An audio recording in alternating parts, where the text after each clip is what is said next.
Bueno, pues me da mucho gusto saludarles. Desde luego iniciaremos el día de hoy en el marco del ciclo de videoconferencias del 2014.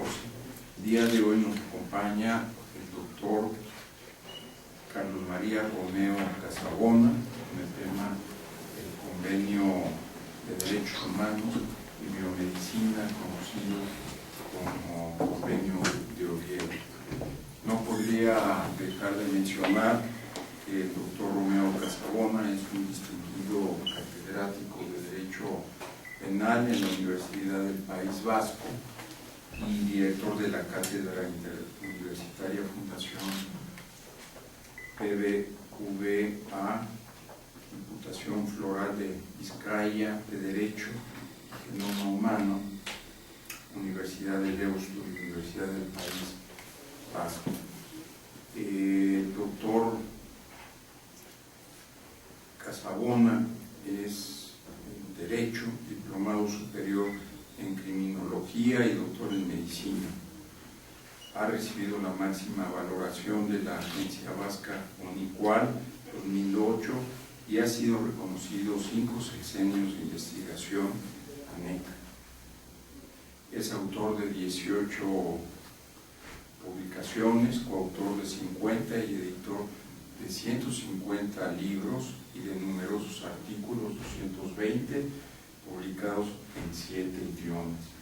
Es fundador y director de la revista Derecho y Genoma Humano, Law and the Human Genome y Perspectivas, ambas bilingües, así como de las colecciones Estudios de Derecho Penal y Criminología, Biblioteca de Derecho, Ciencias de la Vida, Editorial Comares.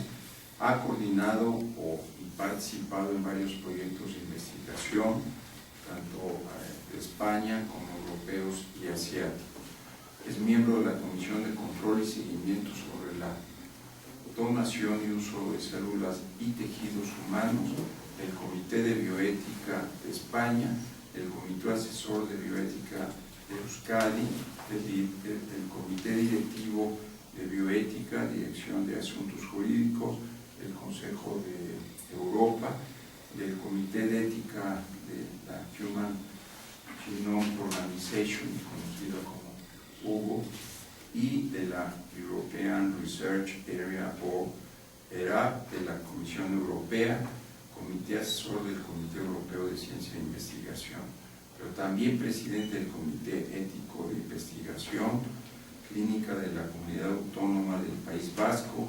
Ha sido asesor del Ministerio de Salud, de Sanidad y Consumo, de Ciencia e Innovación y del Ministerio de Justicia. Ha sido miembro de la Comisión Nacional de Reproducción Humana Asistida y de la Comisión Nacional de Evaluación de la Actividad Investigadora. Es experto de ANEP y de ANECA. Ha recibido 6 doctorados honoris causa de varias universidades iberoamericanas y españolas. Así que para la Comisión Nacional de Bioética, pues es una distinción y un orgullo el tenerte acá con nosotros, y especialmente el que pues abordes un tema que la Comisión Nacional de Bioética ha venido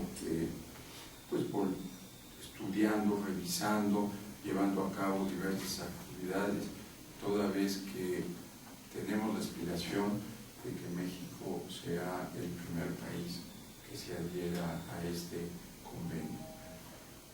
Carlos, muchas gracias y te dejamos en tu conferencia, y desde luego, nuevamente, qué emoción tenerte acá con nosotros. Con permiso.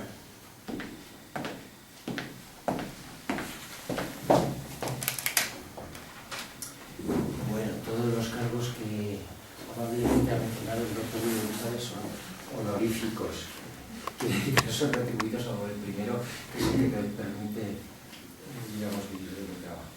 Bueno, por lo más aparte, para mí es una grandísima satisfacción estar aquí otra vez en la Comisión Nacional de Bioética de México, y además pues el el haber tenido la oportunidad de que la invitación haya venido directamente del doctor Manuel Ruiz de Chávez, al que conocí precisamente en este comité de bioética del Consejo de Europa.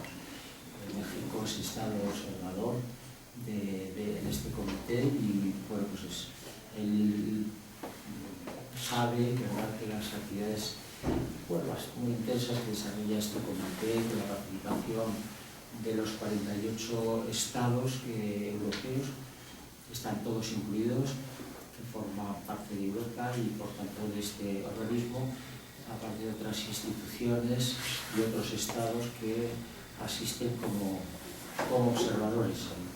Además están pues, Estados Unidos, la Santa Sede y algunas organizaciones internacionales como la UNESCO, la propia Unión Europea, que es un organismo distinto al Consejo de Europa, en el cual sí que son menos miembros los que forman parte de ella, porque tiene otra configuración política.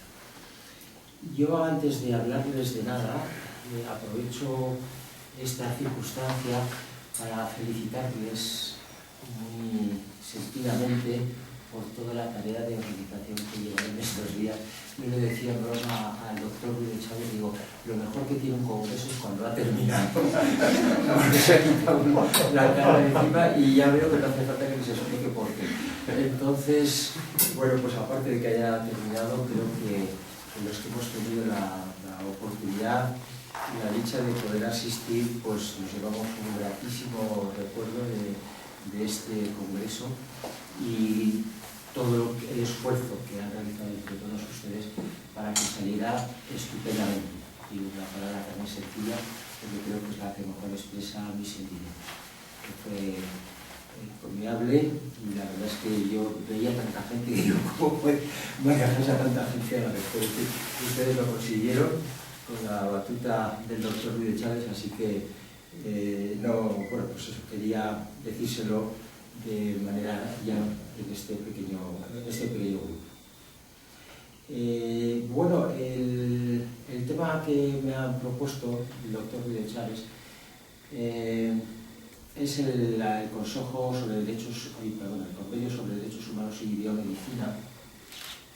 He de decirles que no tengo ni tan siquiera el texto del convenio, con lo cual va a ser una aproximación en el sentido estricto de la palabra, es decir, acercarme, pero siempre muy adentro para no equivocarme. Pero bueno, la verdad es que son tantos años que bueno, no conozco todos los pasajes de memoria y por lo menos al ver el sentido que tiene el conjunto del convenio, que yo creo que, bueno, ahora lo diré, ¿no?, que ha sido un hito en el derecho internacional y pues algunos de sus párrafos, de sus artículos más importantes y al mismo tiempo en ocasiones más controvertidos.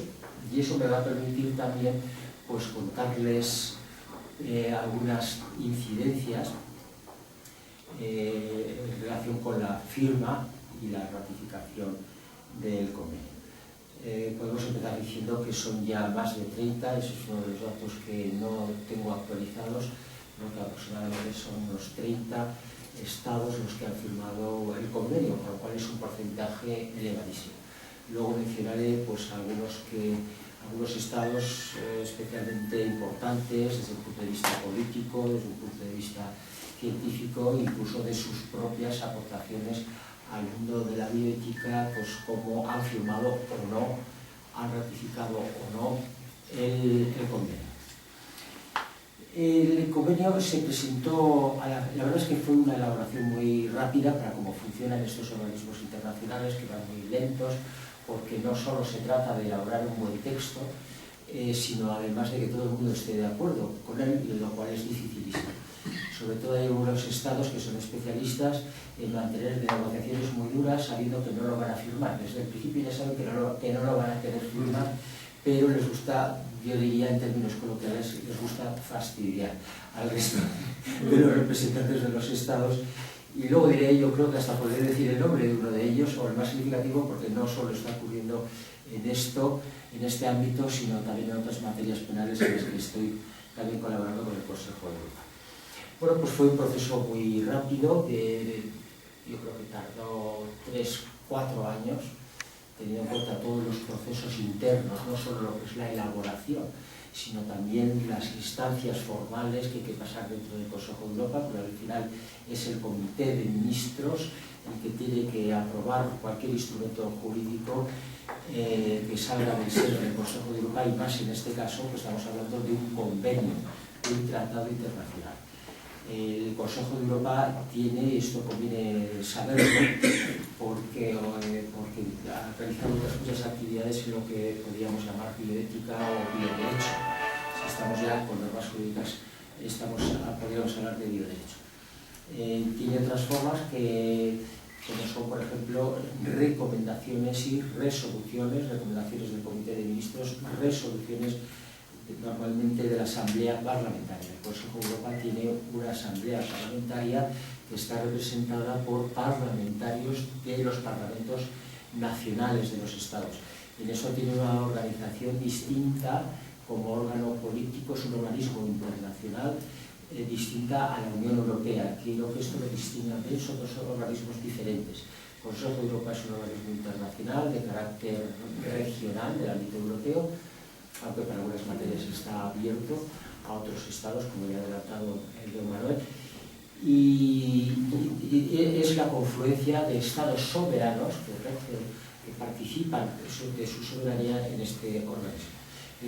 Entonces, pues aprueba tratados o convenios, que es lo mismo, es decir, que los estados que soberanamente deciden vincularse a él están luego vinculados dentro de su derecho interno a adaptarlo, el derecho interno si es necesario, a ese tratado o convenio. Las recomendaciones y resoluciones son tomas de posición del propio Consejo de Europa, sobre todo dando orientaciones tendentes a la armonización del derecho de estos estados, 48 estados decíamos, y además en el caso del Comité de Bioética los he mencionado como observadores. Son recomendaciones, son orientaciones para intentar la armonización, como decía, del derecho interno, pero no es vinculante. Es decir, que invita a los estados a, cuando regule la materia que es objeto de la recomendación o de la resolución, que sigan los criterios que se proponen en estas recomendaciones o resoluciones. Pero no están obligados los estados, ni siquiera tienen que firmar el documento, su acuerdo, no están obligados a adoptar su derecho interno. No están vinculados a él, aunque, claro está, se invita a los estados que adapten su derecho interno a lo que dicen las regulaciones. Antes de proseguir con el convenio, querría decir que el Consejo de Europa ha venido produciendo, a través de estos instrumentos no vinculantes, ha trabajado mucho en materias relacionadas con el bioderecho o la bioética, si preferimos decirlo así, ya desde los años 70, incluso un poco antes, con temas sencillos. En aquella época quizá no lo eran tanto, como las transfusiones de sangre en los años 60 y 70, los trasplantes de órganos, luego en los años 80 el tema de los enfermos mentales. Bueno, hay un número sin fin de estos textos que han servido realmente de orientación y de tomas de posición, incluso que han ayudado al propio convenio sobre derechos humanos y biomedicina. En la década de los 80 precisamente se aprueban varias recomendaciones. La primera de ellas es de 1982, que habla precisamente sobre derechos humanos y genética humana. Y con ello se abre dentro del Consejo de Europa el interés y ya la elaboración de instrumentos jurídicos, en ese momento, insisto, no vinculantes, sobre temas relacionados con la genética humana de distintos ámbitos. La ingeniería genética, los diagnósticos prenatales, diríamos, el consejo genético, en fin, ahí también con un tema del que voy a hablar esta tarde, parece que es en el INACIPE, sobre, eso es ya del año 92, sobre las pruebas de ADN con fines de investigación criminal, o sea que ha llegado, ¿verdad?, el espectro es muy muy amplio. Y eso hay que tenerlo en cuenta porque, a pesar de los años que han transcurrido, pues sigue siendo una materia importante. A mitad de los 90 habría que mencionar también esto, porque creo que fue importante en su momento, otra recomendación del año 95, sobre los datos médicos y datos relacionados con la salud. Y ahí se mencionan los datos genéticos, que es un tema pues, que de constante interés y preocupación en el ámbito de la bioética. Bien, entonces volvamos al convenio del Consejo de Europa. Creo que esta contextualización era importante, decir, no, ahí aparece el convenio, de repente pues, había un trabajo ya previo, un interés previo al respecto. Esto, como digo, se aprueba, se elabora durante un periodo de más o menos 4 años, la aprueba decía por el Comité de Ministros. El Comité de Ministros es el órgano superior, político superior del Consejo de Europa, que está formado por los ministros de Asuntos Exteriores de los 48 Estados miembros. Cuando antes decía que están todos, está incluso Rusia, que parece que está muy desapegada de organismos internacionales, en concreto europeos, forma parte desde el principio. Es también uno de los estados que da mucha guerra a la hora de discutir los temas y que luego reacciona a firmar, pero no estaba pensando en Rusia cuando hablaba antes, ya lo diremos. Por fin se termina, se aprueba. En el proceso de elaboración se cambia el nombre. Para mí, como jurista que soy, aparte de las otras especialidades que haya podido cursar en mi vida, es muy importante. En el proceso de elaboración se le llamó convenio de bioética. En las fases finales se le llama, pues como lo conocemos ahora, un nombre larguísimo, como me decía antes, y que tiene otro más cortito, que es el único que me sé, ¿verdad? El Convenio de Derechos Humanos y Biomedicina, porque es el convenio sobre los derechos humanos y la dignidad de la persona ante los avances de la biología y la medicina. Yo creo que por ahí va, ¿verdad? Bueno, pues como digo, se le cambia a este nombre, el largo y el corto, y antes se llamaba el proceso de elaboración con la de bioética. Yo no estaba de acuerdo, no me gustaba, y precisamente pues, con algunos altos funcionarios del Consejo de Europa les expresaba mi desacuerdo y mi inquietud de que ese convenio se llamara bioética. ¿Por qué? Es por una cuestión metodológica, no simplemente un capricho de que a uno le guste más una palabra que a otra, sino que creo que detrás hay una distinta concepción de lo que es la bioética. Y yo creo que pues, si se trataba de un instrumento jurídico de arranque europeo, al menos con vocación universal, como nos ha dicho don Manuel, creo que, no obstante, pues había que seguir la tradición, y por ese motivo había que seguir la tradición europea de la bioética. Claro, y yo entiendo que el congreso que hemos celebrado estos días atrás es un congreso de bioética. Ahora estaría bien que yo le cambiara el nombre después de lo ocurrido, pero no es que por la propia convicción. ¿Por qué? Porque pudimos comprobar, si es que tuvieron la oportunidad de asistir a alguna de eso y no estar ahí dando vueltas para que todo funcionara bien, pues pudimos comprobar que efectivamente hay muchísimas maneras de ver un mismo problema que interesa en el ámbito de las ciencias de la vida. Se puede ver desde el ámbito del derecho, desde el ámbito del médico asistencial, que está ahí al pie de la cama de los pacientes cada día, desde el investigador en medicina, desde el investigador en biología, desde la perspectiva económica, desde la perspectiva filosófica, obviamente bioética nos lleva directamente a este ámbito, desde la teología, de las distintas religiones, en fin, creo que cada esfera del pensamiento y del conocimiento intelectual nos permite dar una visión de cuáles son los problemas que surgen y cómo resolverlos en relación con las ciencias de la vida.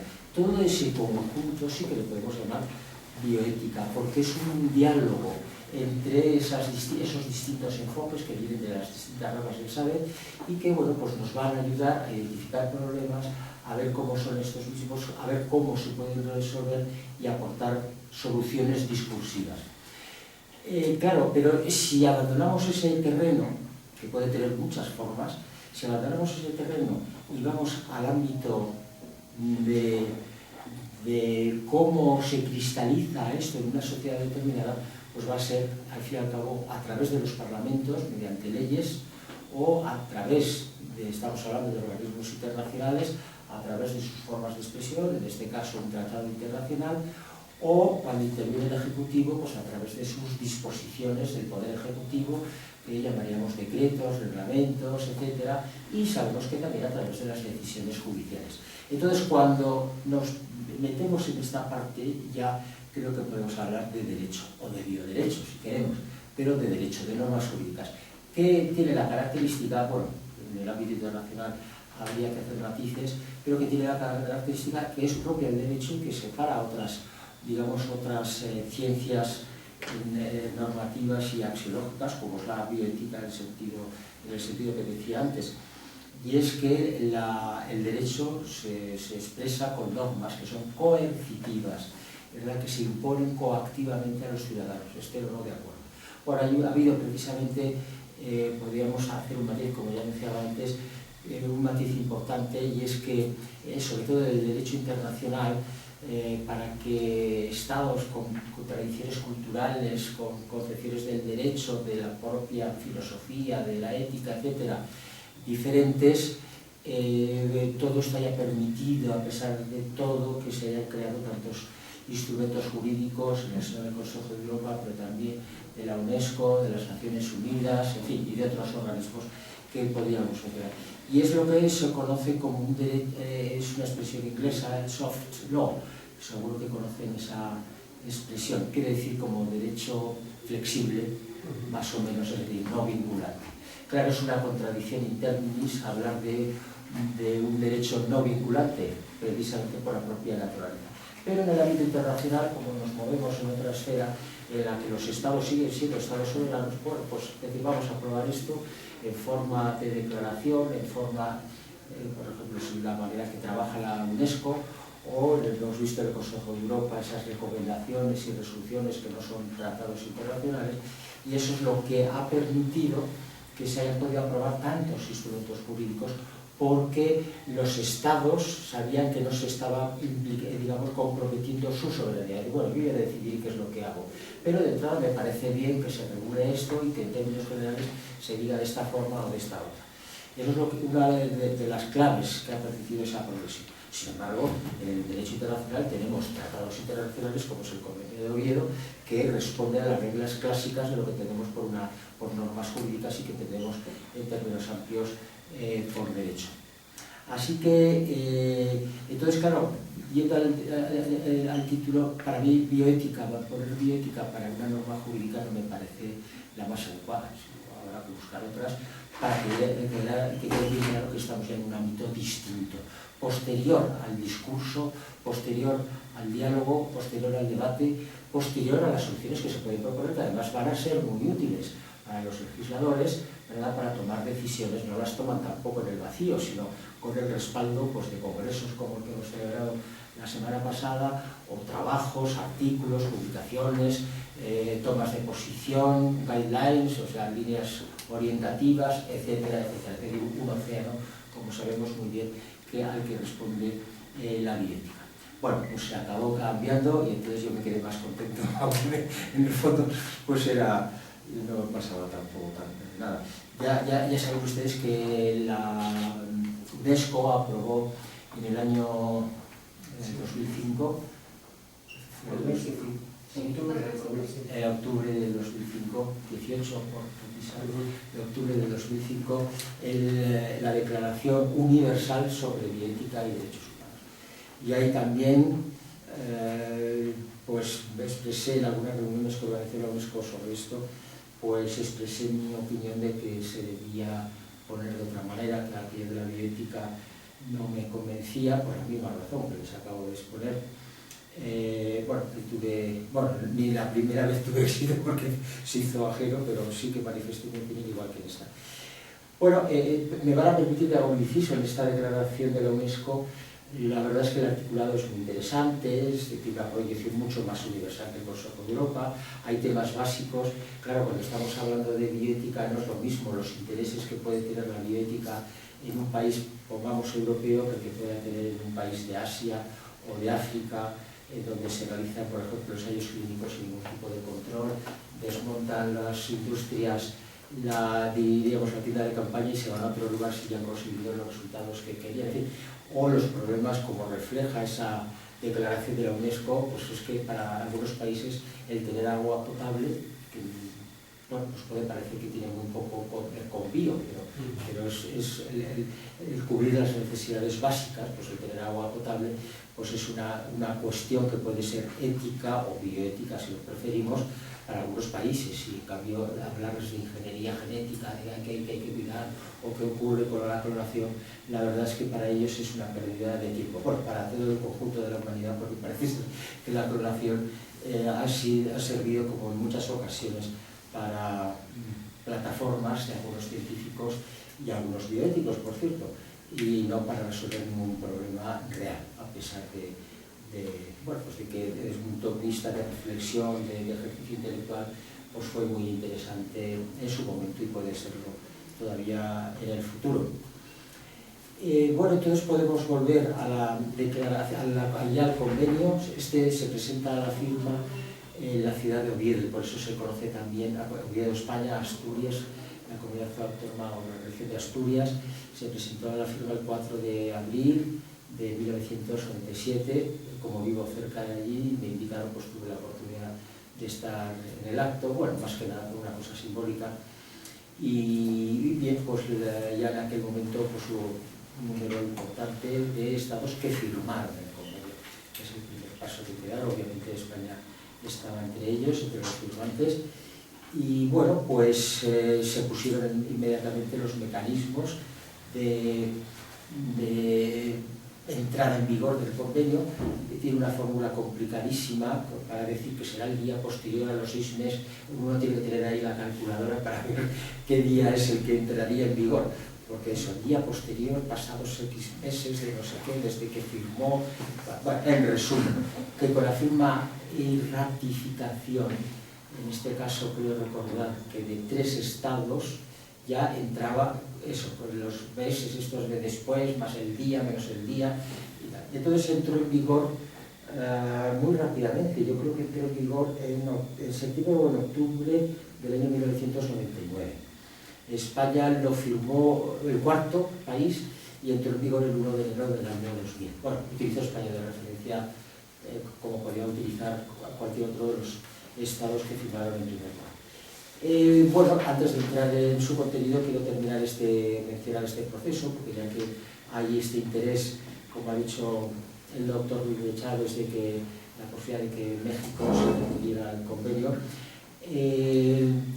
habría que señalar lo siguiente, precisamente en relación con esto.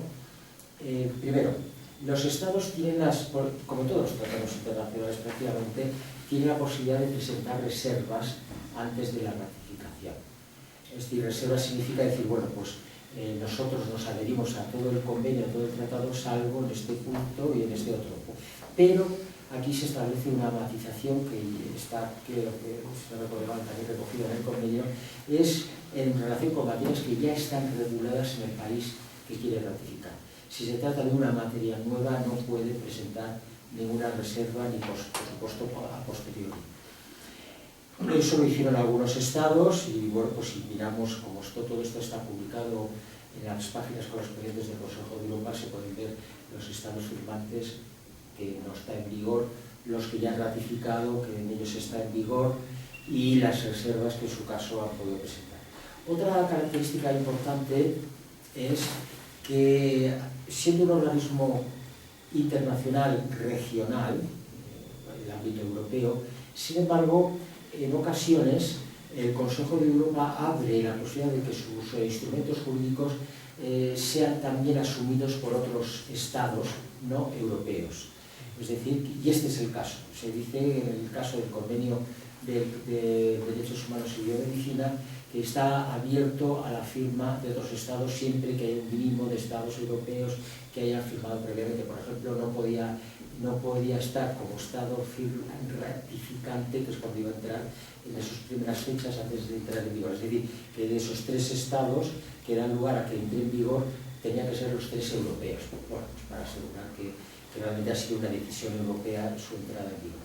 Pero a partir de ahí, pues es el mismo procedimiento que para cualquier otro estado europeo, por tanto, miembro del Consejo de Europa.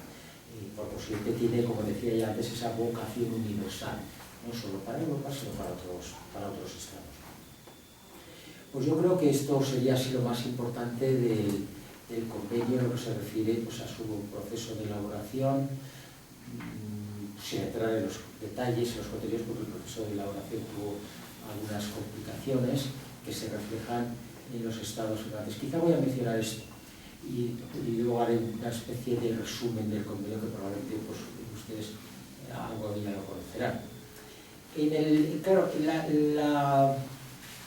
lo que fue el proceso de elaboración, de redacción del convenio, bueno, pues no tuvo en principio, salvo las excepciones que voy a mencionar, pues bueno, fue pues un proceso normal, ¿no? Pues los representantes de los estados están de acuerdo con una cosa, otros no, en fin, por eso es cuestión de ir puliendo, de ir intentando hacer aproximaciones. A veces te encuentras que, bueno, pues digamos que se presentan modificaciones totalmente absurdas, pero aquí viene la política, ¿no? Y entonces eso lo resuelven los políticos, de buscar equilibrios. Al político lo que le interesa es que sus objetivos se cumplan, pues si sea en torno a la iniciativa de que este convenio tiene que salir, tiene que salir.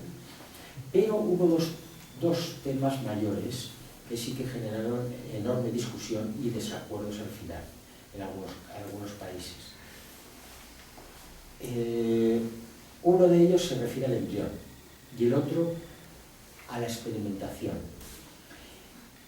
El embrión precisamente, sobre todo en relación con la experimentación. O sea, que diríamos, el principal escollo fue en relación con lo que regula el convenio sobre la experimentación humana, con nacidos y con embriones.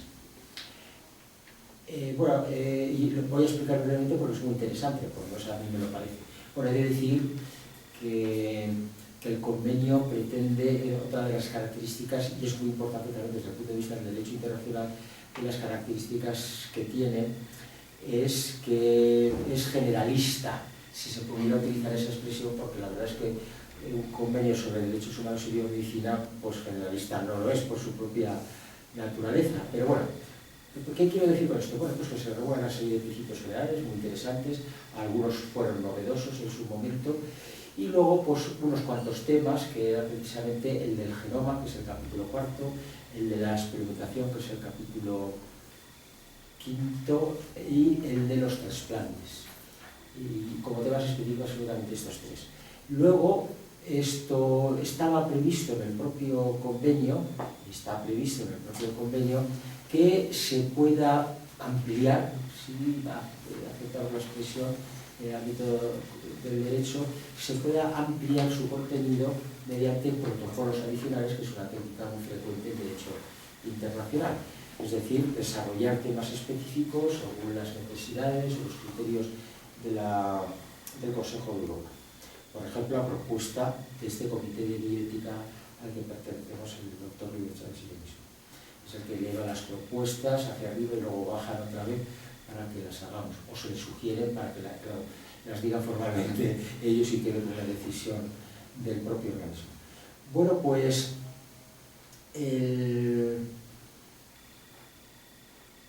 en este caso, los dos puntos conflictivos, algo más quería decir, pero no recuerdo ahora. Los dos casos conflictivos fueron estos que mencionaba ya antes. Vamos a ver brevemente el tema del embrión. En el convenio, el artículo 18 está dedicado a creo que dice así, experimentación con embriones o con embriones humanos, pero en todo caso se trata de embriones humanos. Bueno, estaba hablando de los protocolos. Hay uno de clonación, que tiene que ver con lo que voy a mencionar ahora, por eso me acabo de acordar. Otro que fue el primero que se aprobó sobre experimentación médica, aunque se hablaba ya de la experimentación, pues ahí se desarrolla en ese protocolo todavía más. El de trasplantes de órganos, fue uno de los primeros. El de los datos genéticos con fines médicos asistenciales, no con fines de investigación, sino con fines asistenciales. Y yo no sé si se ha aprobado algo más, creo que los he dicho todos. ¿Alguien se acuerda? Sí, son estos son, entonces. Bueno, vamos bien. Ya que he estado implicado más directamente, me gustaría mencionar que a veces se utilizan procedimientos intermedios para evitar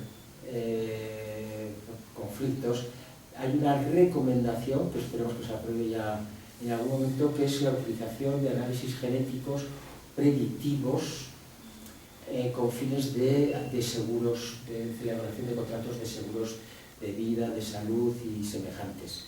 Ahí hubo un pequeño grupo de trabajo que estuve coordinando yo durante un montón de tiempo, no sabíamos qué hacer. Y entonces la idea era que pudiera ser un protocolo, pero como el tema, al principio nadie se inquietó por él, primero porque los compañeros del Consejo del Comité de Bioética no entendían nada de lo que les decimos, y he de confesar que hasta que empecé a trabajar tampoco entendía nada. Pero bueno, y porque es un tema muy técnico, no es porque sean incultos ni mucho menos, sino es un tema muy técnico, muy especializado dentro de lo que es este ámbito, y además hay que saber mucho de derecho privado y de derecho de seguros, y yo en mi caso personal como penalista les he de decir que eso me quedaba a mí en las antípodas, a pesar de que me había ocupado ya mucho sobre la protección de los datos genéticos en general, etc. Y bueno, participé dentro de unas jornadas que se organizaron también en este comité y fui ponente de este tema. Bueno, en resumen, pues eso, la idea es, en vez de protocolo, decir, bueno, pues un paso intermedio, recomendación, no es vinculante, el Comité de Ministros lo va a aprobar con más facilidad porque no tiene esa carga, ¿no?, de un añadido al convenio, y bueno, pues se deja que funcione un tiempo a ver qué reacciones hay, y luego ya se verá si se dan los pasos para el protocolo. Estas son estrategias que pues yo creo que son prudentes, ¿no? Y bueno, la verdad es que las compañías de seguros al principio, como estaba intentando decir, no hicieron el menor caso de lo que se estaba trabajando, porque pensaban que a ellas no les afectaba, pero luego al final han presionado muchísimo, y yo me pregunto, porque claro, a veces somos instrumentos, no sabemos de quién, yo me pregunto qué influencia puede tener. Ustedes saben que el negocio de los seguros es el primer negocio mundial, no el petróleo, con perdón, de que estamos en México, una potencia en petróleo, sino es el seguro y el reaseguro, que eso es ya un universo infinito en cuanto a las magnitudes de dinero que se mueven. Ese es el primer negocio universal, ni las farmacéuticas. Luego creo que sí que irían las farmacéuticas, no sé en qué orden, petróleo y derivados, y coches y vehículos. Estas son las cuatro grandes industrias mundiales, y estamos hablando de una que no es tangible, no es que se fabrique algo. Bueno, pues perdón por este inciso, pues vamos a leer. Entonces el artículo 18, ¿qué dice? Tiene dos párrafos. Y la verdad es que si algunos lee uno muy claritos y muy sencillos, o si los vuelve a leer no se entera de nada. O sea, la primera lectura dices, pues mira qué bien, me está tomando una cosa.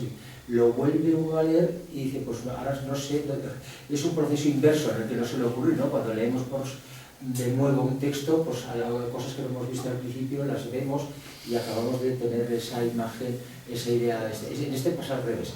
Uno cree que lo ha entendido y luego ve que es complicadísimo. ¿Por qué? Sobre todo el primer párrafo. El primer párrafo dice, aquí sí que lo digo muy de memoria y me gustaría que la memoria no me fallase porque las palabras son importantes, el texto sí es muy importante. Dice, cuando un Estado miembro autorice la investigación con embriones humanos, estoy mirando a la pared pero no tengo ninguna. Mi maestro, como que decimos en España, el que nos ha formado, nos ha dirigido la tesis doctoral, él hablaba mirando siempre a la pared a la misma altura, y yo digo, debe estar ahora mismo viendo el dolo, que es una de las cosas que nos ocupamos en Derecho Penal, y yo la verdad es que miraba al mismo sitio y no lo acababa de ver, pero en fin, me lo aprendí por la cuenta que me trajo. Entonces, cuando un Estado autorice la investigación con embriones, la ley establecerá pues eso, los criterios para esta utilización. Y utilizar la palabra ley dos veces, es la que ahora me falla. Bueno, en resumen, entonces, lo tiraría por aquí. Pues estaría bien. Una protección adecuada, ¿no? Eso es, la protección adecuada. La ley, claro, pero está mencionado en dos ocasiones que tiene que una remisión a la ley. Entonces, claro, uno te dice, bueno, pues sí, está diciendo esto, pero si lo leo por segunda vez, se lleva la perplejidad porque dices, pero vamos a ver, si está diciendo, porque esto se completa con el párrafo segundo, dice, queda prohibido la creación de embriones humanos con fines de investigación. creo que dice solo eso.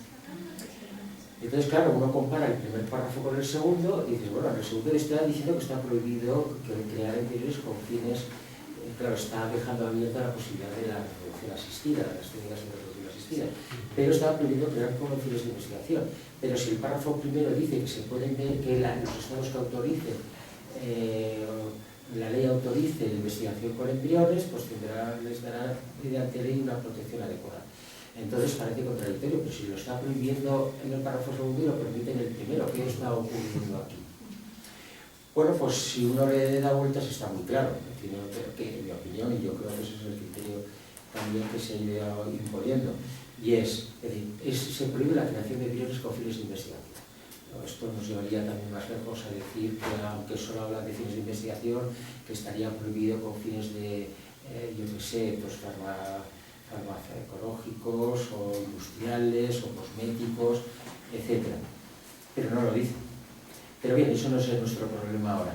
Entonces lo que está diciendo sencillamente el párrafo está prohibido crear.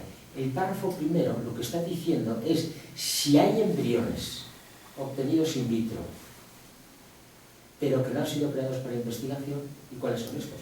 Pues las técnicas de reproducción asistida que no se pueden utilizar para esa finalidad. Eso es lo que está dejando abierto el párrafo primero.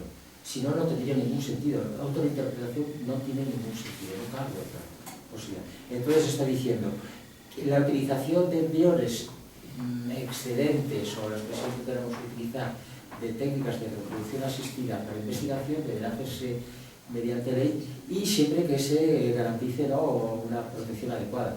Claro, otra vez viene la perplejidad, bueno, pero ¿cómo si yo los voy a utilizar para investigar? ¿Cuál es la protección adecuada que les voy a dar? Porque de hecho supone su destrucción y además pues supone también la prohibición de utilizarlos para la reproducción. Han sido manipulados y no sabemos qué es lo que les puede ocurrir a esos embriones para utilizarlos para la reproducción, y de hecho han sido ya descartados. Entonces, ¿qué quiere decir esto segundo? Pues claro, significa que una protección directa a los embriones de forma individual está descartada, por mucho que diga el artículo 18. Entonces, la única interpretación posible que dé sentido al precepto es que se dé una protección, digamos, genérica, indirecta, a los embriones que van a ser utilizados para investigación. O sea que ya tenemos las dos claves. Una, solo se puedan utilizar embriones que no han sido creados para investigar, sino para las técnicas de reproducción asistida, es decir, para la reproducción humana. Pero por el motivo que sea, que no entramos ahora, ni lo dice el convenio, ni tiene por qué decirlo, no se destinan a la investigación. Esto es muy importante, porque significa que lealmente, jurídicamente, estos embriones han tenido que ser creados con la finalidad de la reproducción. Bueno, vamos a hacer unos poquitos más y luego nos los llevamos, porque eso sería un fraude de ley. Y en segundo lugar, la protección adecuada, pues es que no puede ser de manera individual. Entonces, ¿qué entendemos? ¿Qué podemos entonces entender por protección adecuada? Bueno, pues que científicamente esté justificado utilizar embriones o células embrionarias. Es decir, que decir, bueno, pues hoy no sé qué hacer, vamos a dedicarnos este mes, que nos queda un dinerito por ahí de investigación que nos sobra, y si no lo gastamos nos lo van a hacer devolver, pues vamos a investigar con estos embriones. Entonces, bueno, ¿eso está bien planteado científicamente o no?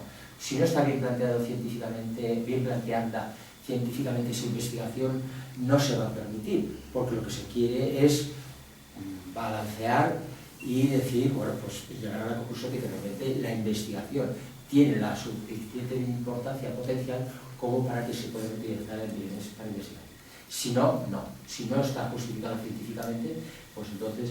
y esa es una manera de proteger al embrión, al fin y al cabo es una manera indirecta, pero es una manera de proteger al embrión. Oigan, solo se van a utilizar si realmente tiene interés y está justificada la investigación. No es una protección directa, ¿no?, sino esta. Y así pues se pueden ir buscando otro tipo de maneras de protección del embrión de forma indirecta cuando se quieran destinar para investigación. Decir, oiga, bueno, pues sí, la investigación es muy importante, está justificada, pero ¿y por qué no? Antes tendrían que hacer estudios en laboratorio, por ejemplo, con embriones animales. Yo no entro en el tema del debate de la protección de los animales, pero bueno, esa sería otra manera de decir, de proteger al embrión. Primero usted de ese paso y luego ya veremos los siguientes. En fin, con estos ejemplos pues puede valernos para entender eso. Entonces ya el artículo 18 tiene su pleno sentido, los dos párrafos. O sea, no son párrafos independientes, sino que están imbricados los dos. Y además con una unión que si no, no tiene ningún sentido, ninguna explicación. ¿Sí? Tengo una pregunta. ¿El Consejo de Europa o algún organismo tiene ya alguna, digamos, interpretación oficial de estos artículos? ¿O esta ha sido, digamos, una interpretación? Bueno, sí, no lo he dicho, está bien, sí. No lo he dicho, pero la mayor parte de los convenios, bueno, todos, incluso algunas recomendaciones, van acompañados de un informe explicativo, un reporte explicativo o explanatory report. Y entonces ahí es una explicación oficial de los artículos, del articulado del convenio, de la recomendación. La verdad es que suelen ser explicaciones muy asépticas, muy breves, porque claro, no se trata de comprometer la explicación más allá de lo estrictamente necesario, precisamente para que no deforme la explicación oficial, no deforme el sentido de los párrafos. Entonces, muchas veces se prefiere dejar, digamos, cierta ambigüedad, ciertos aspectos más abiertos que intentar agotar el tema. Y esto es lo que le ocurre que sí que lo tiene claro está, el Convenio de Derechos Humanos y Biomedicina. Tiene un informe explicativo bastante largo, porque el convenio es largo, y donde se va tomando decisiones. La verdad es que aquí lo dice mucho, es una de las partes que está que es más austera en la explicación, precisamente por todo el compromiso que tiene. Y no aclara demasiado, ¿verdad?, en relación con esto. Bien, aquí habría que decir dos cosas. Primero, una, el protocolo de clonación. Y dos, qué es lo que pasó en la discusión de este artículo, que es uno de los más delicados del convenio. Bueno, ocurre que cuando ya se termina la redacción del convenio y es aprobado por la Asamblea por el Comité de Ministros en noviembre del año 1996, pues nos sale, entonces en aquel momento se acuerda como fecha para la presentación de su firma de los Estados el 4 de abril de 1997, y que la sede fue en España, etcétera, etcétera, como ya he dicho. Entonces nos surge, ¿verdad?, a finales de febrero del año 1997, pues con que el Instituto Roslin, ¿no?, de Escocia, y con Jan Wilmuth a la cabeza, pues dicen que ha conseguido clonar a la archifamosa oveja Dolly. Y la verdad es que simplemente añadió, cuando dio la nota a la prensa, pero ya sabía lo que añadía, dice, y esto se podría hacer también en seres humanos. Esta frase es lo que llenó los periódicos, bueno, iba a decir al día siguiente, no, durante meses y meses, la prensa de todo el mundo. Y la verdad es que una enorme perplejidad porque habría un campo nuevo.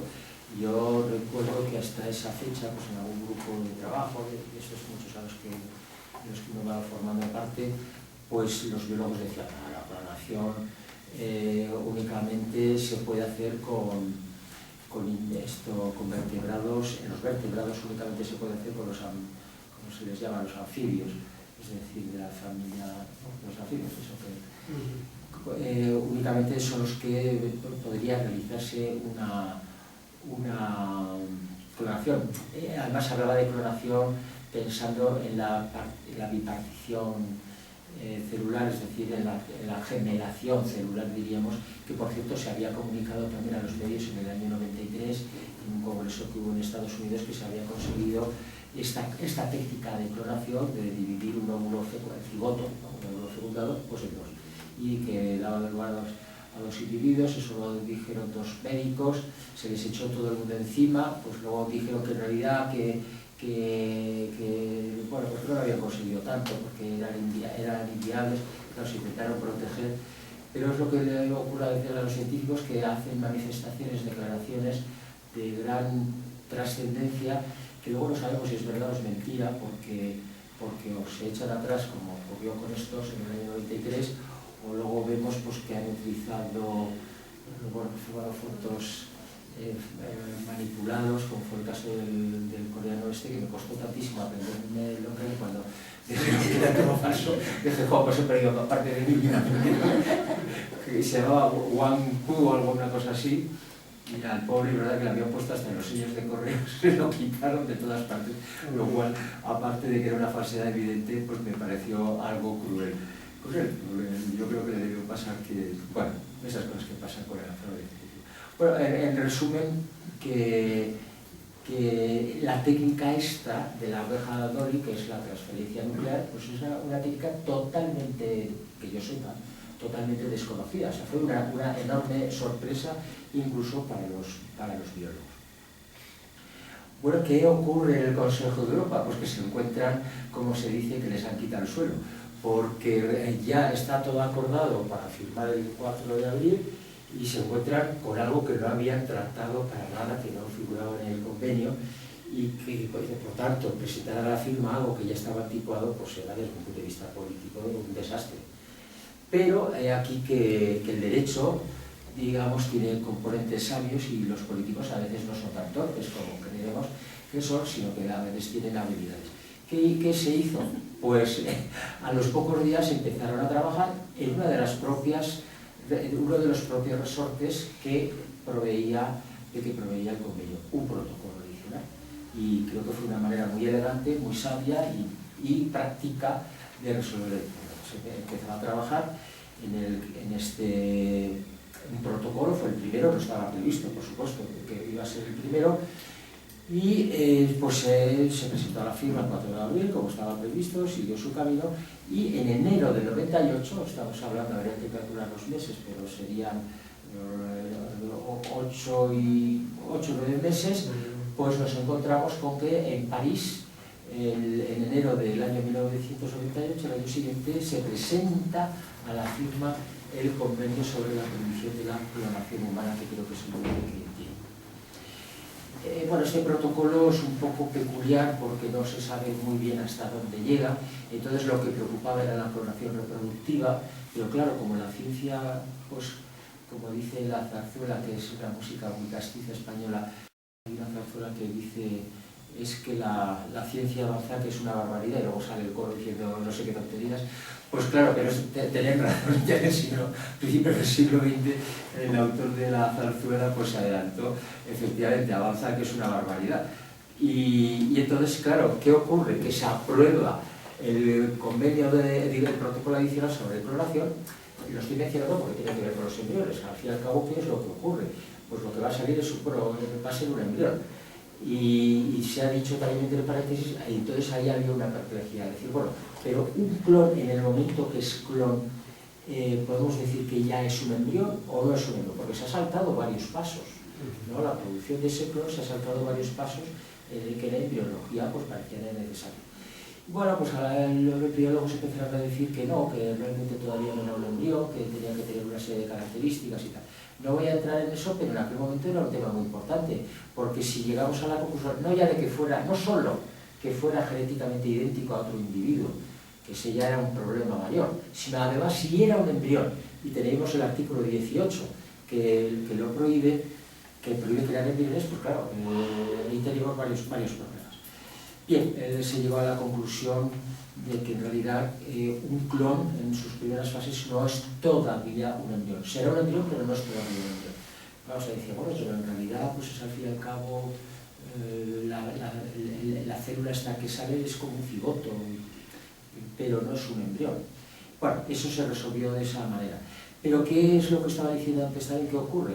Pues que se empieza a pensar que, bueno, a pensar no, a saber que tenemos esas células famosas en el cuerpo, ¿verdad? Que son las células madre o células troncales, y que las tenemos los adultos, que las tienen los fetos y que las células embrionarias tienen esas características. Entonces, si uno rasca en el protocolo yo creo que yo estaba preocupado de que me iba a sobrar tiempo, pero ahora veo que me estoy extendiendo. Pues en ese protocolo no queda muy claro qué clonación está prohibida. Es una cosa así ambigua, como suele acostumbrarse, como decía antes, en los textos internacionales, no está muy claro de si se acoge o no. Yo la verdad es que ahora yo interpreté eso, pero en estos momentos no recuerdo cuál es mi posición al respecto. Creo que era excluyente. Bueno, pues hay que ver otro problema, de la llamada clonación terapéutica, que yo rechazaba el nombre. Hemos visto que la bioética y sobre todo en el campo científico, como previo a la discusión bioética, hay muchísimas falacias y sobre todo muchas de ellas radican en el nombre, ¿no? Entonces, claro, no, es que estamos hablando de la clonación terapéutica. Claro, el mensaje que llega a la población es una clonación que lo va a curar. Y entonces, pues ya la gente tiende a verlo de manera distinta. Porque si uno habla de investigar, la gente, claro, tiene que ser consciente que para curar tenemos que investigar primero, ¿no? O tienen que investigar a los que les corresponda. Pero también es una falsedad decir que es una clonación terapéutica, porque uno piensa que se hace la clonación y que ya van a tratar enfermedades gravísimas y que se va a resolver todo. Y a la fecha en la que estamos hoy, eso, por desgracia, no ha ocurrido ni parece que vaya a ocurrir tal y como estaba pensado. Me refiero a la clonación estadounidense. Yo decía que habría que decir clonación para fines de investigación, que da a corto plazo. Bueno, eso tiene otros problemas en los que ahora no puedo entrar. Bueno, ¿qué ocurre? Que eso, y ya tengo que saltar a la experimentación con nacidos, en el que se plantea otro problema. Y es el que va a fomentar pues, disensos dentro del Consejo, en algunos países del Consejo de Europa. Ahí se prevé, bueno, por investigación con adultos, con todas las garantías relacionadas con la información, con el consentimiento, con las evaluaciones externas por los comités de ética de la investigación o como se llaman en cada país. Bien, por ese lado, al principio no grandes problemas, pero que se prevé en el convenio desde el principio la investigación con discapacitados o con incapaces, más que no discapacitados en general, sino con incapaces para prestar su consentimiento. Estamos pensando en deficientes o enfermos mentales. Y también, claro está, con menores. Entonces, claro, hasta entonces había habido una corriente de pensamiento muy marcada en contra de que se pudiera investigar con estas personas, los incapaces, los menores. Claro, el convenio apuesta por lo contrario, pero establece realmente una serie de salvaguardas y de cláusulas y restricciones que a mí, la verdad, me parecen adecuadas.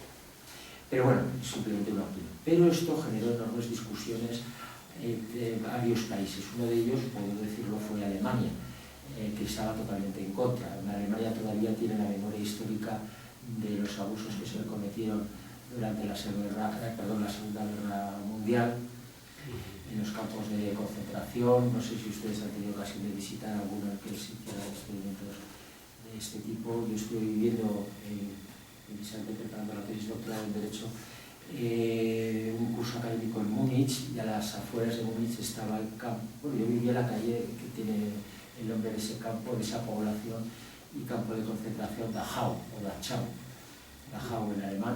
Yo vivía en la Dachau-Strasse, me acuerdo. Y entonces la verdad es que allí era uno de los campos en los que se había realizado este tipo, bueno, experimentaciones con seres humanos pues, totalmente descabelladas. Bueno, pues Alemania en estos temas es muy escrupulosa, muy reacia a cualquier paso, a veces con contradicciones como es la de los embriones, por cierto, pero es que no puedo hablar de todo.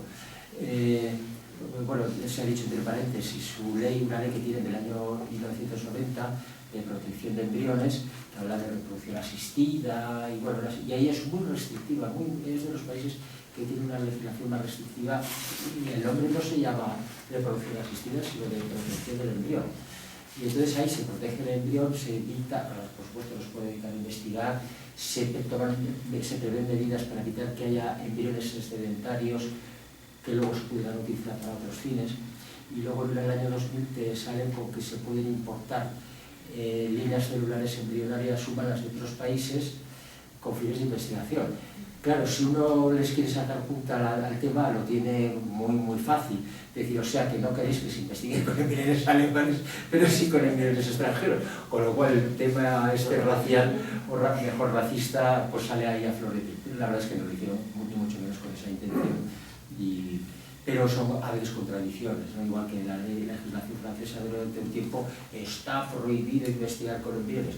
Acto seguido se declara temporalmente como se dice, inaplicable esta disposición y se permitirá la investigación. Pero vamos a ver, ¿qué quedamos? ¿En que sí o en que no? Porque el derecho blanco y negro a la vez pues lo tiene muy difícil. Y en mi país hubo un momento también que pasó algo parecido, que era que sí, pero era que no. Se trataba, como en Alemania, que no hubiera embriones excedentarios.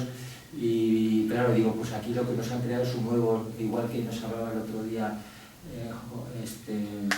Sorenholm, del aborto postnatal. Yo nunca había oído esa expresión, porque él mencionaba ya lo que dice Singer, que eso es lo que le ha dado la cátedra de Yale. Pues nunca había oído hablar de un aborto, se ha dicho entre paréntesis y con todos los respetos, aunque sus posiciones no me convencieron nada, ¿no? Un aborto postnatal no lo acabo de entender. Pues eso yo dije, en España se ha creado un limbo jurídico para los embriones, ni existe ni no existe para los embriones excedentarios, porque a pesar de todo igual. Pero eso indica las tensiones que tienen los países, ¿verdad? Las tensiones políticas que hay y que, bueno, pues intentan dar alguna solución. A veces es querer contentar a todos, pero no es posible, como es lo que ha ocurrido con Francia y en aquel momento en España. Lo de Alemania creo que sería distinto.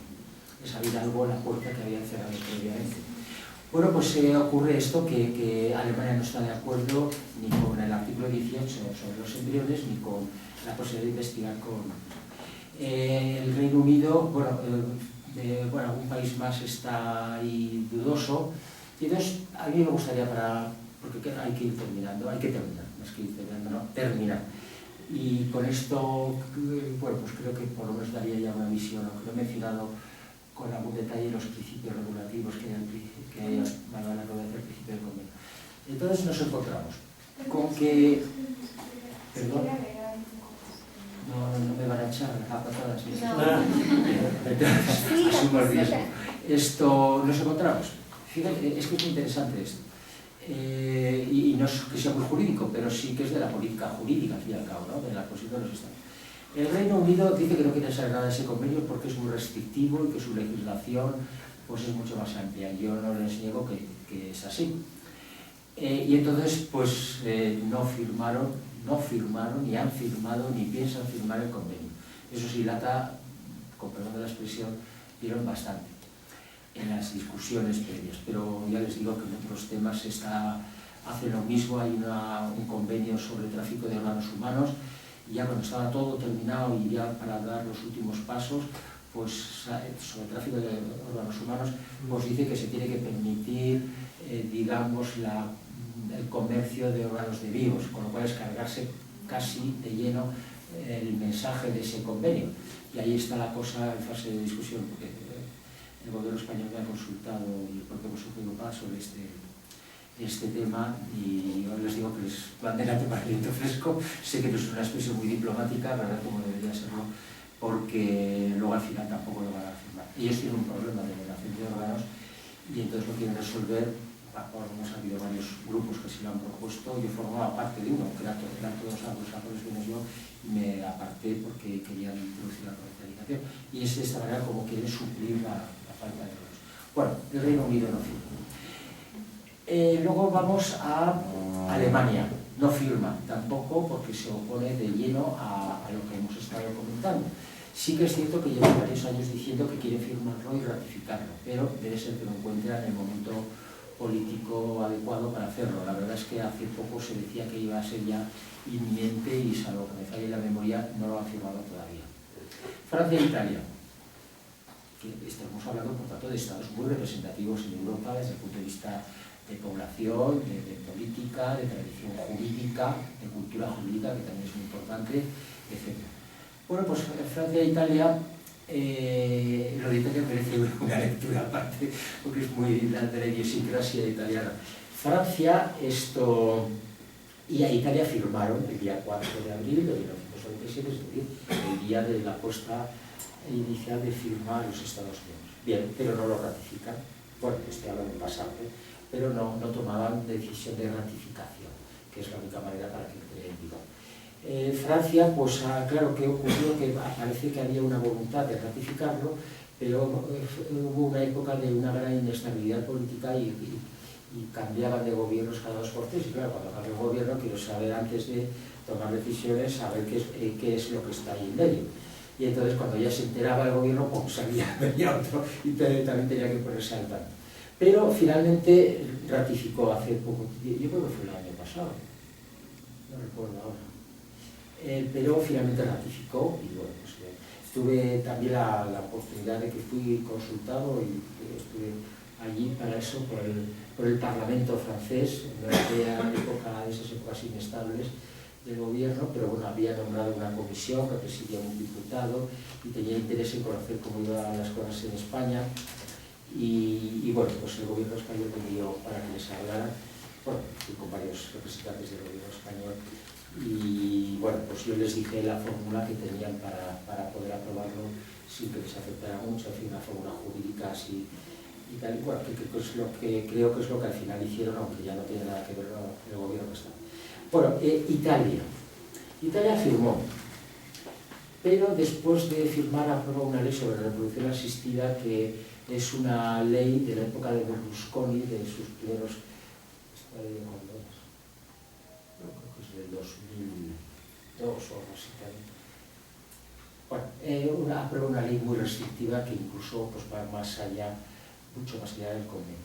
Bueno, pues allí están discutiendo, claro, si en Francia tuvieron esa época, que ya ha pasado, esa época de inestabilidad política, en Italia, pues ni les voy a decir, porque llevan desde que terminó la Segunda Guerra Mundial con inestabilidad política y cambio de gobierno cada 2 por 3. Ahora ya, antes no sabíamos qué partidos gobernaban, ahora no, yo por lo menos no tengo ni idea, porque les cambian el nombre y ves que hay gente de un color que está con otro color y no sé si se destiñen o qué. Bueno, el caso es que toman la decisión de ratificar, a pesar de que había esa ley que representaba una posición, pues como digo, mucho más restrictiva que el propio convenio, y el caso es que, bueno, pues parece que ratificaron, pero es que ni en el propio Consejo de Europa saben si han ratificado o no. Esto es italiano, claro, no saben, espero que en el vídeo no salga esto, bueno, la verdad es que con los italianos me llevo muy bien a título personal, ya con las demás cosas sobre esto. Bueno, pues eso, estaban confusos de si se había ratificado o no, porque debieron hacer una cosa tan complicada en la cual no quise entrar, que al final no figura, porque luego he consultado la lista, digo que para esta ocasión no he podido hacerlo y hubiera venido bien. Italia no figura como uno de los estados que han ratificado, o sea que está todavía pendiente. Claro, ¿qué es lo que han conseguido en Italia? Pues que esa ley, que es muy restrictiva en la reproducción asistida, pues que esa ley apenas se aplique y que los jueces, es decir, por vía judicial, se ha transformado en la ley. Los jueces, la ley está por un sitio, los jueces toman decisiones por otro lado, pero parece que toman a gala que deben ser sus decisiones contrarias a lo que dice la ley. Ese es el riesgo, ¿verdad? Cuando el legislador pues, va más allá de lo que es la propia realidad social y la cultura social para la que está arreglado. Entonces, bueno, pues por lo que se refiere al convenio, todavía está pendiente, yo creo que lo acabarán firmando. Yo recuerdo, esto es también anecdótico, hace años asistí a una jornada que me invitaron allá en Italia, en Florencia, y que era precisamente pues, para ver cuál podía ser la posición de Italia en relación con estos temas, qué iniciativas legislativas podían tomar, y también se hablaba algo del convenio. Y yo me acuerdo que bueno, pues, yo intervine porque quería saber, nos invitaron a algunos extranjeros para que explicáramos cómo iba la evolución de la legislación de varios países, el Reino Unido, Alemania, creo que un francés y España estaban. Y bueno, pues a ver cómo que se estaba haciendo, qué problemas nos habíamos encontrado. Yo recuerdo que en un descanso, o sea, en privado, le dije a alguno de los italianos que se les veía más activo en las discusiones, digo, pero ustedes lo tienen muy fácil. Si ratifican el convenio, es una norma europea que les viene a dar y todas estas discusiones que ustedes tienen entre sí se las quitan del medio, porque al fin y al cabo es asumir las distintas posiciones, asumir una tercera que está siendo aceptada en Europa y por tanto, pues, en principio no sería vista tan... Y respuesta, ¿cómo? ¿Nosotros vamos a asumir una legislación extranjera? ¡Jamás! Y dije, Carlos, cállate que estás mejor callado. Bueno, y ahora mismo también me callo aquí. Esto, bueno, no hemos podido tratar todo. No sé si creo más en lo anecdótico, pero creo que el trasfondo de este tipo de iniciativas es importante porque sobre todo pues permite comprender, ¿no?, algunas cosas que no están en los textos y que precisamente si hay un interés, una posible vinculación, pues conviene también conocer este tipo de problemas y pues donde puede a lo mejor haber escollos pues para cualquier otro estado que quiera vincularse al convenio. Yo para terminar, mi balance global del convenio y de los protocolos es muy favorable. En su momento fue una iniciativa muy innovadora, era la primera vez que había un tratado internacional, aunque fuera regional, sobre temas relacionados con la biomedicina, o diríamos en un sentido más flexible, bioética, y que, bueno, pues en el ámbito del derecho internacional fue como digo, un acontecimiento muy importante. Luego, además, pues ha servido también para y luego otras iniciativas que tomó la UNESCO. Hay que recordar que la UNESCO aprobó el 10 de noviembre de 1997 la Declaración Universal sobre el Genoma Humano y los Derechos Humanos. Es decir, en el tiempo, muy poca distancia, la declaración no es un instrumento, no es un tratado internacional, no es vinculante, pero eso hizo, ¿verdad?, la iniciativa del Consejo de Europa, ya previa con aquellas recomendaciones, con el convenio, y que la UNESCO pues viera, porque al fin y al cabo también se fijó lo que se debía hacer en el Consejo de Europa, es que la inquietud, el interés por la bioética, ahora sí que podemos hablar de bioética, pues se extendiera no solo al ámbito de algunos países europeos, Estados Unidos y algunos países de acá de Latinoamérica, porque pues bueno, por otros sectores, Japón ha tenido cierto interés, pero también tienen dentro de sus tradiciones culturales bastantes reservas, por así decirlo, en temas que en el ámbito occidental están resueltos. Además, no hay que desconocer que la cultura en Asia, en Extremo Oriente sobre todo, claro, en toda esta teoría en la que se sustenta el convenio, como lo he dicho, pero es muy importante también, se sustenta en la Constitución sobre los derechos humanos. La Declaración de la UNESCO es Genoma y Derechos Humanos. Pues han añadido eso porque la Declaración Universal de 1948 bueno, pues no podía dar cabida más específica a lo que ha supuesto el conocimiento sobre el genoma humano. Entonces, claro, la tradición oriental no es la individualista que representa los derechos humanos, con lo cual ya yo estoy de acuerdo como miembro de la cultura occidental, sino que tiene una visión más comunitaria, holística. Entonces pues el individuo se integra en la colectividad y no es tanto la importancia que tenga el individuo como tal, sino el individuo dentro de la comunidad. Entonces esto de los derechos humanos pues tampoco lo acaban de, digamos, de asimilar, aunque sabemos que es algo que universalmente ha tenido aceptación, aunque eso no sea para infringirlo en el caso de algunos países que se hallan en conflagraciones constantes. Por eso insisto en que para mí ha sido una novedad para el derecho internacional, para el derecho de los estados muy importante. Bueno, siento si he sido un poco largo y algunas cosas un poco pues, con eso termino. Muchas gracias por su atención.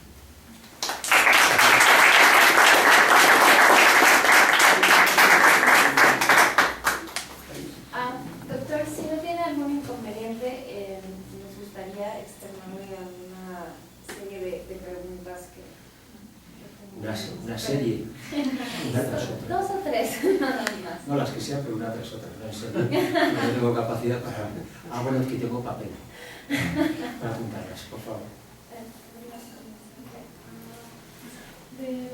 Bueno, es cierto que, como decía, el convenio abarca muchas materias que son hasta cierto punto específicas para lo que se acostumbra en el derecho internacional.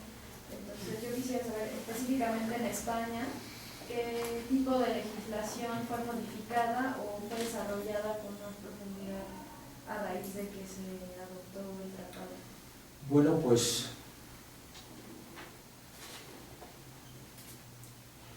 se podrían mencionar dos fundamentalmente.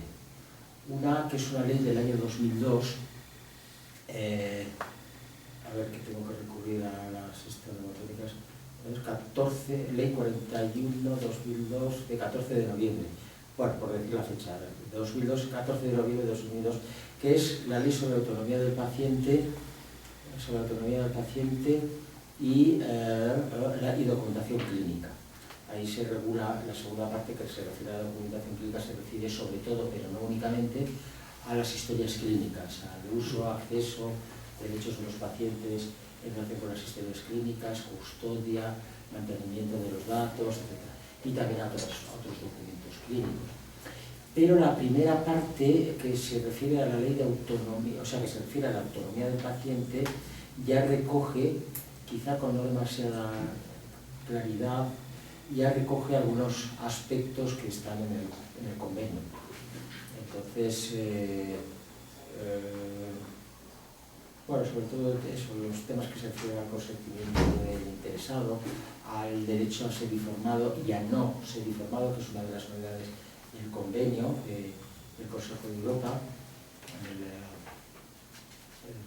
artículo 10, y bueno, y alguna cosa más, pero fundamentalmente lo que tuviera que ver con el consentimiento. Luego, pero la que ha sido, digamos, refleja más la incidencia del convenio en la legislación española es la Ley de Investigación Biomédica, que es de 3 de julio del año 2007, Ley 14/2007 de 3 de julio, de investigación biomédica.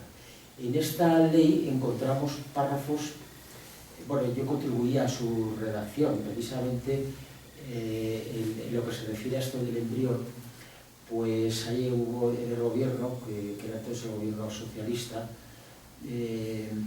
yo le estaba comentando antes a ella que pues estaba asesorando a gobiernos de distinto color, porque no me he implicado políticamente ni ideológicamente en la medida de que hay temas en los que uno puede quedar, digamos, de manera más secundaria. Y entonces en este tema, bueno, pues la verdad es que algunos políticos decían, claro, veían ellos que el gobierno quería ver las posibilidades de investigar con células embrionarias. Y yo les decía que, claro, que había que tener en cuenta el artículo 18, ¿no? Lo que les he comentado antes. Y entonces, bueno, pues ahí hubo opiniones de todos los gustos y un político proponía denunciar el convenio. Denunciar el convenio significaba anunciar que se quería separar el Estado español, el Reino de España, como se conoce en derecho internacional, separarse, desvincularse del convenio. Dije que ahí sí que me pronunció, digo, mira, desde el punto de vista de política internacional, y creo que sería un desastre para España que denunciara un convenio de estas características, porque va a tener porque no es un convenio meramente técnico, tiene ahí una ideología y unos aspectos jurídicos muy peculiares. Y te digo que creo que esa vía, pues, que a mi opinión debería descartarse. De hecho, pues hice un informe que me pidió la ministra de Sanidad, también, como le comentaba, donde hablaba de esto y, en fin, de otras cosas. Entonces, en esta ley se recoge, yo dije que con independencia, porque se quería recoger sobre todo esto de la población terapéutica. Yo en el informe decía que era una moda científica que habría que ver en el paso del tiempo qué es lo que realmente aportaba. Pero bueno, pues la comunidad científica presionaba, sobre todo, claro, el problema era que estaba de moda en muchos países y España no quería, bueno, los investigadores españoles no querían ser menos. Y era más eso que otra cosa. Pero bueno, luego se puede buscar alguna fórmula. Y entonces yo dije, primero, el artículo 18, apartado segundo, tiene que figurar al pie de la letra en esta ley. El que dice, ¿verdad?, está prohibida la creación de empresas con fines de inversión. Tiene que estar ahí recogida. Para que quede bien claro, porque yo pensaba que podría esa ley, si se recogía todo esto, dar lugar a un recurso de inconstitucionalidad, es decir, ante el Tribunal Constitucional Español, para que declarara inconstitucional la ley por ser, en este caso, contraria a un tratado internacional que en el rango normativo, de jerarquía normativa, tiene superioridad al propio derecho interno y, por supuesto, no se puede modificar, ¿no?, a través de una ley posterior. Entonces digo, pues dejar bien claro cuál es esa posición y que si hay un recurso, pues aquí dice al pie de la letra que está prohibido. Y luego digo, bueno, luego ya hay otras fórmulas y en la fórmula más concreta me mantuve al margen porque no me acabo de convencer, porque está reconocido literalmente la posibilidad de coloración. Bueno, está dicho de una manera que no se sabe muy bien lo que dice, pero yo en eso me abstuve.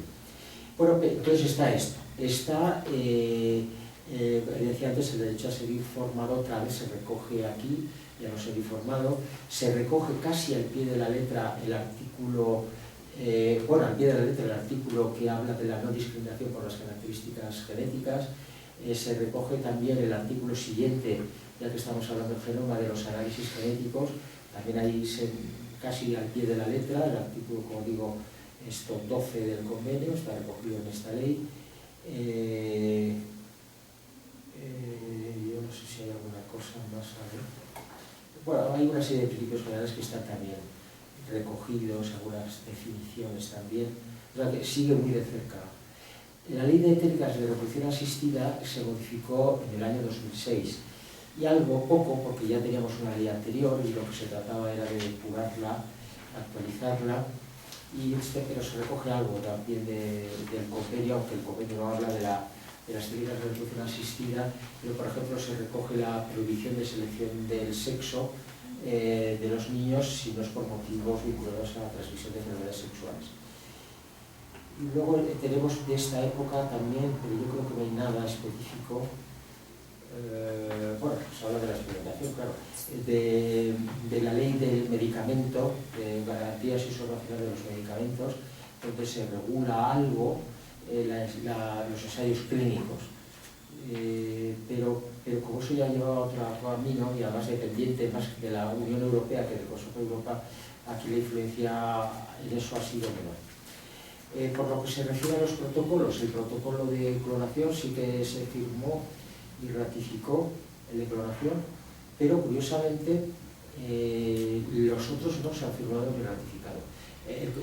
Curiosamente, por ejemplo, en la investigación biomédica resulta que la ley, parte de la ley esta de investigación biomédica de que hablaba antes, hay un capítulo que está tomado, que habla de la experimentación en general, de los ensayos clínicos en general, que está tomado de ese protocolo, y entonces, digamos que de hecho se ha asumido, pero no se ha firmado, ¿no? Y ni se ha ratificado. Bueno, son cosas de política en las cuales tampoco entro. El de trasplantes no, porque tenemos ahí en España una organización muy fuerte y muy desarrollada sobre el tema de trasplantes de órganos. Los trasplantes están funcionando bien, sobre todo la captación de donantes, vivos o de cadáver. Es la Organización Nacional de Trasplantes. Tenemos una ley que va a cumplir este año 35 años. El borrador de la ley lo hice yo hace esos años, cuando todavía estaba haciendo mi doctorado, pero bueno, hubo esa oportunidad y bueno, pues es de las pocas leyes que se mantienen sin haber sido modificada. Eso sí, lo que se ha modificado ha sido su desarrollo ya varias veces, a través de reales decretos o reglamentos. Por cierto, que acaba de ser declarado la semana pasada inconstitucional por el Tribunal Constitucional un real decreto en el que se actualizaba el tema de los trasplantes y se recogía la utilización de cordones umbilicales, estas cosas que están ocurriendo ahora, ¿no? de guardar cordones umbilicales en centros privados que dicen que con ellos te van a curar todas las enfermedades, las que tienes, las que no tienes, las que tendrás, las que podrán tener tus nietos, tus abuelos, tus tíos, y en fin, y otras cosas más. Entonces, la verdad es que quiso ser muy restrictivo este Real Decreto, no se basaba en una ley, porque no hay una ley que regule de manera específica esta, sino simplemente la ley sobre trasplantes, y bueno, pues ha sido declarado inconstitucional, pero yo creo que por algún aspecto puramente formal. No creo que sea así, porque no se esperó al dictamen del Consejo de Estado, que es obligatorio, es preceptivo, aunque no es vinculante. Eso ocurrió hace ya también. Bueno, pues en términos generales, yo creo que ha sido muchísima la influencia que ha tenido el convenio en la legislación española, en estos temas que he mencionado y que ahora no más. Doctor, con respecto a los trasplantes, en España todos son donadores, a menos de que ellos pidan no ser donadores. Bueno, algo parecido, sí. Algo parecido. Se presume que de cadáveres, ¿no? Unos muertos, que somos donantes si en vida no hemos expresado lo contrario. La verdad es que no se aplica esta cláusula, no se aplica directamente, y bueno, es un tema también de controversia. Y además cualquier manifestación de voluntad puede servir para esto, para escrito que lo digan los familiares, que uno no quería serlo, o algo parecido. Y la virtualidad que tiene es que, claro, de la legislación anterior, que era del año 1950, una ley del año 50, creo que solo se ocupaba de, bueno, sí, de cada vez, 50 y unos decretos del 55, bueno, y otro más que ahora no me acuerdo de qué fecha. Claro, se pasó de una legislación muy anticuada, porque estamos hablando de años en que no se hacían todavía trasplantes de órganos, se hacían ya de ¿cómo se dice?, de injertos óseos o glóbulos oculares, vamos, glóbulos oculares o partes del ojo, o en fin, cosas así, cartílagos. Entonces se pasa, claro, ya que la ciencia ya puede hacer trasplantes de órganos de verdad, de tejidos, de otros tejidos distintos a los que mencionaba antes, y entonces pues se trataba de dar fórmulas legales que no fueran tan restrictivas como era esa legislación tan antigua. Y esta es una, al fin y al cabo recoge, bueno, lo digo yo porque así en eso me inspiré, en una norma de la República Democrática Alemana, la Alemania del Este, porque claro, en aquella época, como no había internet, no se podía hacer de verdad una búsqueda rápida, pues yo me dirigía a todas las embajadas que yo sabía que tenían legislación, porque tampoco era fácil. Y me dijeron, no, pues Alemania del Este tiene una regulación sobre el tema, así que les escribí, y tenían esta fórmula. Y el Consejo de Europa acababa de aprobar una resolución sobre trasplantes de órganos, de esas que mencionaba, en la que recogía una fórmula parecida. Y bueno, pues yo pensé que esa podía ser una buena fórmula, y es así como la recogí en ese borrador. Fue un borrador con fines puramente académicos, porque escribí un librito muy corto de cómo estaba la legislación y cómo se podría modificar y en qué términos. Y terminé haciendo pues una redacción de lo que podría ser una ley. Entonces, ¿sabes? Ese borrador, mejor dicho, se presentó en el Parlamento y bueno, pues se fue aprobado. El caso es que entonces la idea mía y la idea que yo creo que es la que preside a la ley es dejar un marco jurídico amplio a los médicos para que no pueda ser un tema que es polémico y que en aquella época lo era mucho más, en el año 79, pues dejarla un margen de legalidad a los médicos mucho más amplio. De tal manera que si fueran demandados porque no se les había solicitado consentimiento o alguna cosa de estas, pues la ley les respaldara, salvo que hubiera habido abusos reales. Esa era la finalidad. Lo cierto es que ahí mantengo discrepancias con la Organización Nacional de Trasplantes, porque el criterio que siguen, y me parece a mí que no es bueno, es que piden expresamente el consentimiento a los familiares, o sea, todo lo contrario a lo que dice la ley. Yo al coordinador nacional, que lleva muchos años y se ha hecho muy famoso, y que la verdad es no le gusta que le den consejos, salvo cuando los necesita y no sabe a quién acudir, entonces me pregunta. Ya pues he comentado que no solo es tergiversar la ley, sino precisamente esa finalidad. Digo, una cosa distinta es que se pregunte a los familiares si ellos sabían que se oponía al muerto a que se les trajeran los órganos, y aunque tengamos conocimiento de que no se había opuesto, o que incluso estaba a favor, y los familiares mientan, vienen porque se encuentran en una situación de tensión, porque muchas veces, claro, son muertos por accidente y que han salido por la mañana de casa y luego pues a mitad de mañana avisan de que está ahí grave cuando ya está muerto, ¿no? Entonces digo, bueno, pues preguntar, que al fin y al cabo es el trámite o la corrección de la ley, si dicen verdad o no, es cosa de ellos, se respeta lo que dicen como transmisores de la voluntad del fallecido y se acabó la discusión. Pero así no se crea, no se fomenta una conciencia de que los familiares, lo cual no es cierto, legalmente con trasplantes y sin ellos, de la idea de que los familiares son los propietarios del cadáver del familiar fallecido. El cadáver no es propiedad de nadie, ni siquiera del muerto. Por supuesto que está muerto. Se ha dicho entre paréntesis. Pero, en fin, pero por el humor negro. Pero entonces, claro, si uno pide el consentimiento, no, usted sabía que opinaba, no, usted consiente, le estás haciendo creer, cosa que no dice la ley, que él es el propietario del cadáver. Entonces creo que es una mala educación a la población. A la población hay que educarla en solidaridad. y en solidaridad es preguntar ¿qué opinaba él? Entonces, bueno, sí, estaba a favor, pues perfecto. O no, pues mire, se opuso, o mire, no me pregunte y no quiero saber más. Bueno, pues ahí, porque es un tema muy sensible y puede generar también reacciones adversas, ¿no? De, nos están socializando o expropiando los cadáveres, ¿verdad? Que son las expresiones que a veces se han utilizado, no en mi país, sino en general, ¿no? En relación con este criterio. Pues no, es fomentar la solidaridad y no al revés, no la patrimonialidad. Pero bueno, eso con varios quinquenios todavía igual conseguimos convencer a que la estrategia, simplemente la estrategia, tenga que ser distinta. Yo le preguntaba porque ese pequeño detalle semántico que después se convierte en un discurso de subrogación de autonomía que no debe de ser porque el muerto ya está muerto, como te dice, implica una elevación en la cantidad de órganos y tejidos que tiene el médico español, a diferencia de lo que aquí en México sucede, que andamos así como que buscando ver quién, bueno, y eso es un problema. Sí, yo creo que en mi país ha sido el resultado de varias confluencias.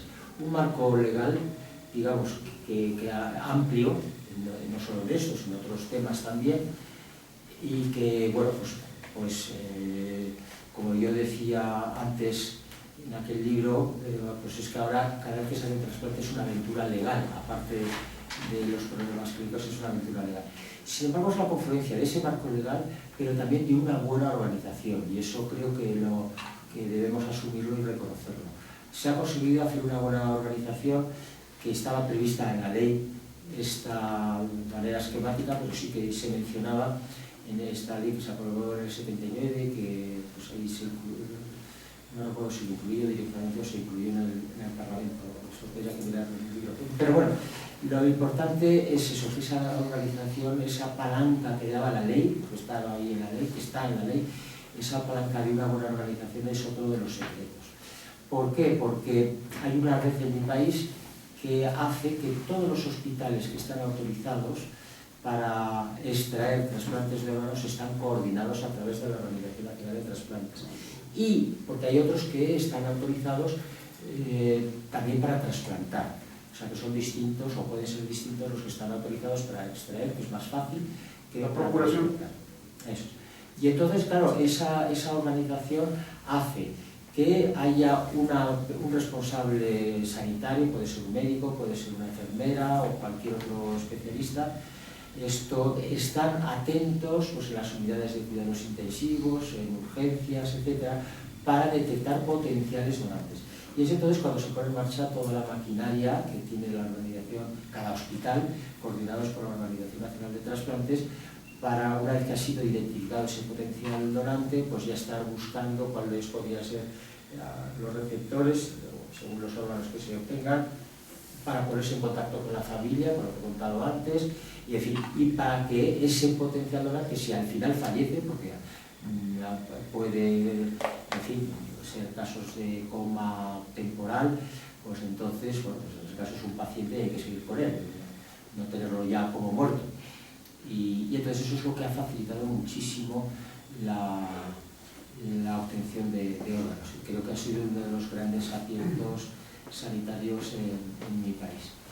Y bueno, pues ha habido que invertir algo de dinero, no tanto como pudiera parecer, pero ha dado muy buenos resultados, porque además hay que pensar que personas que estaban esperando un trasplante, pues eran personas incapacitadas laboralmente, que luego se pueden incorporar, según en qué casos, claro, pero una buena parte se puede incorporar activamente al trabajo y bueno, pues compensar de una manera lo que se ha gastado o se ha invertido por otra. Creo que ha sido una buena solución, se ha exportado a algunos países, incluso aquí en Latinoamérica, y bueno, pues parece que sí que puede funcionar, salvo en el Reino Unido de la Gran Bretaña, que están por el camino fácil, como decía antes, de la compraventa de órganos de vivo, porque ellos no han aumentado. Es simplemente entender la ratio de donaciones de órganos y España está en cabeza mundial. ¿Por qué? Porque no ha decaído, ¿verdad? La organización sigue activa y eso es lo que acaba, ¿verdad? Es un grupo, es un trabajo colectivo, en grupo, es lo que permite que España siga siendo, pues, creo que estamos en 36 casi de donantes por millón de habitantes, que es la manera que se calcula. Y entonces pues hay pues otros países que están altos, pero bueno, con otras fórmulas, pero desde luego, en todo caso, lejos de España. Gracias. Doctor, una duda. En cuanto a la protección que se hace del uso de los datos genéticos o que podrían estar haciendo las aseguradoras en España, ¿ustedes ya tienen alguna legislación respecto a ese tema? No, una legislación específica. La verdad es que estas compañías son como casi todas, digamos, los grandes negocios, son muy poco transparentes, son muy opacas, y yo me he reunido en ocasiones con la asociación de compañías aseguradoras de mi país, con la Dirección General de Seguro de la Administración Pública, y dan muy poca información. Además se deben pensar que es que yo voy a montar un negocio de seguro, igual que me ocurrió hace muchos años, porque siempre me dedico a trabajos un poco raros. Y en derecho penal, pues hace muchos años pues empecé a trabajar con los delitos informáticos, y una de las derivaciones, por tanto, también con los sistemas de las tecnologías de la información, eran las tarjetas estas que metemos en el cajero, que te dan dinero, y luego esas cosas. Y entonces, claro, yo quería saber qué es lo que estaba ocurriendo, pues para saber de qué tenía que escribir. Y me entrevisté con la asesoría jurídica de un banco importante, y la verdad es que no me dieron ninguna información. Digo, a ver si creen que ahora voy a ir a un cajero a ver si utilizo la misma técnica y saco algo de dinero. Digo, aparte de tontos, son unos ignorantes. Bueno, pues entonces no hay ninguna legislación específica, y sí que, a ver, que tengo que cambiar un poco el chip. No hay ninguna legislación específica. La ley de investigación biomédica se puede aplicar porque dice, siguiendo el convenio del Consejo de Europa, que no se podrán realizar análisis genéticos con fines distintos a los de diagnóstico de una enfermedad o predicción de una enfermedad, o sea, temas médicos. Lo que ocurre es que el convenio, por cierto, no dice qué ocurre con los análisis que se han realizado previamente con otras finalidades, o con finalidades médicas, pero que estaban ahí antes, si se pueden exigir o no. Porque una cosa es obligar a un análisis y otra es, debe usted toda la información que tenga. Yo no le pido que se haga ningún análisis, pero debe todos los análisis, por ejemplo, genéticos que se han hecho. Y eso el convenio no lo resuelve claramente. Por vía de interpretación se pueden también establecer criterios restrictivos, que creo que es lo pertinente, y así es lo que hicimos en ese grupo de trabajo, y también recoge la recomendación que hablaba antes. Pero bueno, únicamente está regulado, que yo sepa, en varios países recientemente, que es en Alemania, en Suiza, en Austria hace muchos años, pero era una cosa muy esquemática. Aquí nuestros vecinos del norte también tienen la GINA, no sé cómo se dice, pero que es la GINA Information, no sé qué, Act, y ahí recogen algo.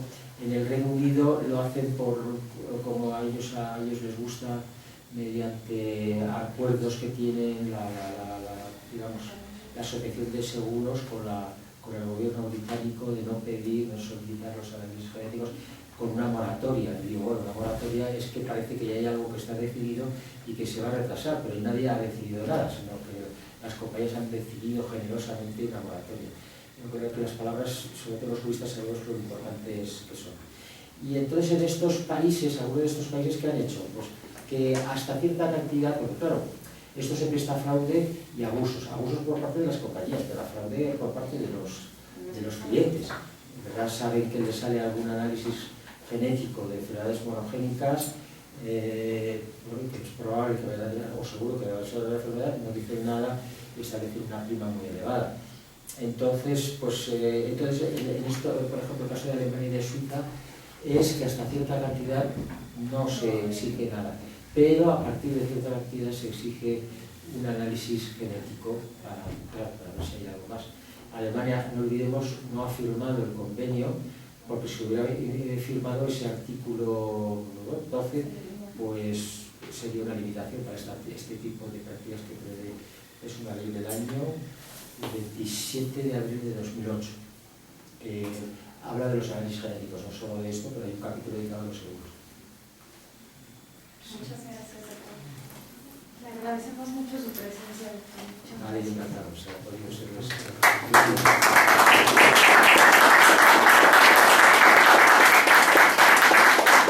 entrega